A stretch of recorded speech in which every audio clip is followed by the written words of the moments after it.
मुख्य भाग यह है कि जब वह अत्यधिक ताकतवर हो जाता है तो स्वयं की ही ताकत संभाल पाने में असमर्थ हो जाता है और निकल पड़ता है अपने ताकत के विस्तार के लिए।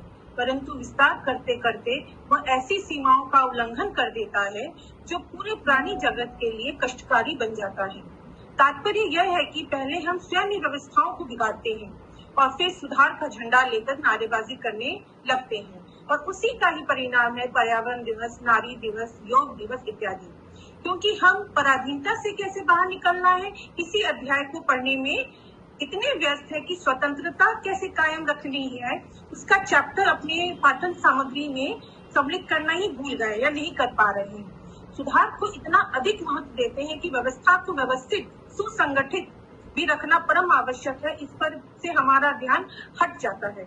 हम ये भूल गए हैं कि नदी, पर्वत, पहाड़, झरना, वन, समुद्र ये सब पहले प्राकृतिक संपदा है, ना कि कोई दैवीय व चमत्कारी वस्तु।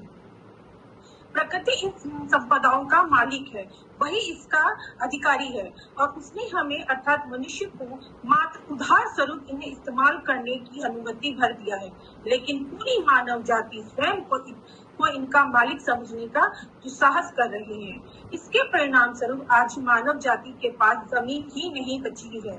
प्राचीन काल के दौरान जो हरे भरे वन थे वे मरुस्थल व रेगिस्तान में तब्दील हो गए हैं और बड़े बड़े शहर एवं राज्य समुद्र के गर्त में समा गए हैं। परंतु हम आज भी चेते नहीं है और व्यवस्थाओं को व्यवस्थित करने का प्रयास करने के स्थान पर सुधार कर नारेबाजी कर रहे हैं। तात्पर्य यह है कि वृक्ष लगाना जितना आवश्यक है उससे कहीं अधिक आवश्यक है वनों की कटाई को रोकना।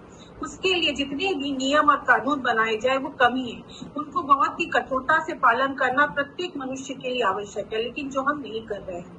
क्योंकि जो भी वृक्ष हम अभी लगा रहे हैं उसका फल जब मिलेगा तब देखा जाएगा, लेकिन जो अभी वर्तमान में हमें लाभ दे रहे हैं हम उन्हीं वृक्षों को जड़ से समाप्त कर रहे हैं। जब हम वर्तमान को ही संरक्षित नहीं कर पा रहे हैं तो भविष्य तो मात्र एक सपना है। धन्यवाद।